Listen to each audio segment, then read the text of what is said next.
You know, some people are great at one thing, and then there are people who seem to master, well, everything.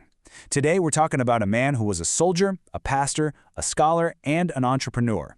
We're going to dive into the life of Reverend Dr. Antonio Arnold and see how he wove all those different roles into one incredible life of service. So you gotta ask, right?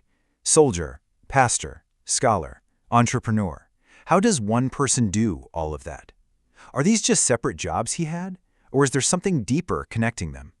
That's what we're going to figure out by looking at Dr. Antonio Arnold's life. We're going to see how a leader like him is really made. Okay, so to really get who Dr. Arnold is, we have to go way back.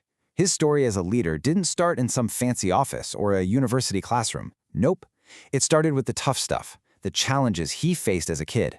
His childhood in Petersburg, Virginia, well, it was anything but easy. After his mother passed, his dad, who was a master sergeant in the Army Reserve, was left to raise 4 kids all by himself. Their home was this old, drafty place with potbelly stoves for heat.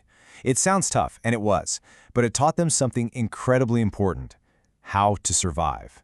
You know, those early years were basically like a boot camp for life. His dad, being a master sergeant, ran the house like a military base. We're talking beds made to military standards every single morning. Chores weren't just chores, they were duties. Cutting firewood, shoveling coal, cleaning out ash, it was all part of the routine. So his dad gave him that incredible discipline, but it was his grandmother who laid down the spiritual groundwork that would guide him later on. The biggest lesson they learned? How to make the absolute best of whatever situation you're in. And all that resilience? Well, it didn't take long for it to morph into a fierce sense of self-reliance. And the thing that kicked it all off, believe it or not, was a lawnmower. It sounds so simple, right? But for a young Antonio Arnold, that lawnmower was everything. It was the key that opened up a whole new world of business and independence. Oh yeah, his hustle was clear right from the start. It began with mowing a neighbor's lawn for just $5 a month. Then he was sweeping floors at the local barbershop. By the time he was 15, he joined the city's youth workers program and even opened his first bank account. But here's the real game changer. He took an electronics class. And what did he do? He started finding old TVs people threw out, fixed them up, and sold them for 100% profit. Come on. This wasn't just about making money. It was teaching him about resourcefulness, about stewardship, lessons that would become the bedrock of his ministry later on. So as he got older, 2 very different but equally powerful paths started to open up for him. It was a dual calling, really, one to serve his country and another to serve his God. His journey in uniform kicked off back in '84 with ROTC. He was commissioned as an infantry officer and served for a solid 12 years. But then, 9/11 happened. And like so many others, he felt that pull, that call to serve his country again. So he joined the Air National Guard. This deep-seated sense of duty eventually led him to the one role that could perfectly combine both of his callings. He became an Army chaplain. It was the perfect way to bring his faith to the very people who were serving on the front lines. Now, even with this incredible military career, Dr. Arnold is crystal clear about what mattered most. He said that his call to the ministry, which happened in June of 2000, was, and I'm quoting him here, the most important occurrence in my life. He called it his life's blood. And that right there, that powerful conviction, that became the fuel for everything he did from that moment on. So what do you get when you take the sharp, strategic mind of a military officer, mix it with the deep knowledge of a scholar, and then add the compassionate heart of a pastor? Well, you get a ministry that's unlike anything else, a ministry with a very special mission. The core of his ministry is this idea he calls a church without walls. And it's such a powerful concept. It's simple, really, but pretty revolutionary. The whole idea is, instead of just waiting for people to show up at a church building on Sunday, you take the church to them. You go out into the community, meet people right where they are, and offer services and support, completely free, no strings attached. And this is where you can really see that military strategist coming out.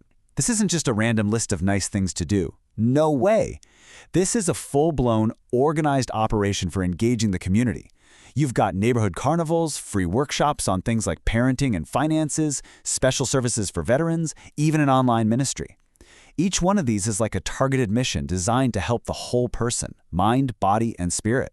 It's military-grade precision, but for a mission of pure compassion. He brought that same innovative thinking to how he helped people one-on-one, too. You know how some counseling can go on for a long time, digging deep into the past? Well, he favored a different approach, a solution-focused model.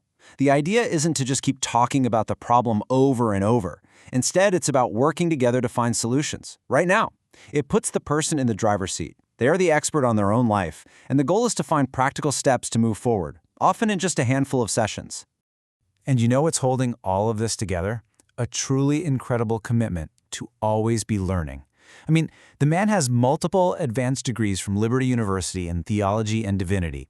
But he didn't just stop and say, okay, I'm done. Just in 2023, he got certifications from Cornell in stuff like AI and digital marketing. Can you believe that? He was always looking for the next tool, the next idea to make his ministry even better. Okay, so let's pull all these threads together. You have the kid who learned resilience the hard way, the disciplined soldier, the forward-thinking pastor, the guy who never stopped learning. What kind of legacy does that create? Well, the first thing is, it's a legacy built on partnership. He makes this incredibly clear in the dedication of his book. He says, and this is a direct quote, "I would be out of order if I don't mention my wife, Sheila Arnold." He calls her his crown supporter and helpmate for more than 30 years. It's such a powerful reminder that this incredible journey of service was never, ever a solo mission. Honestly, his life is like a masterclass in what it means to be a truly balanced leader. The lessons are right there for us. First, take all your different skills and experiences and weave them into one mission. Second, never ever stop learning, always be curious. Third, remember to serve the whole person. It's not just about one thing, it's about their spiritual, physical, and practical needs. And maybe the biggest takeaway of all from Dr. Arnold's life is this: you have to lead with both compassion and precision. You need that caring heart and that strategic mind working together. And that really brings us to a final question, one for you to think about. Dr. Arnold's story proves that all the different things we do in life, all the many hats we wear, they aren't just random. They're tools. They're part of our story. So take a second and think about it. What are the hats you wear? And how can you bring them all together to serve a purpose that's bigger than just yourself?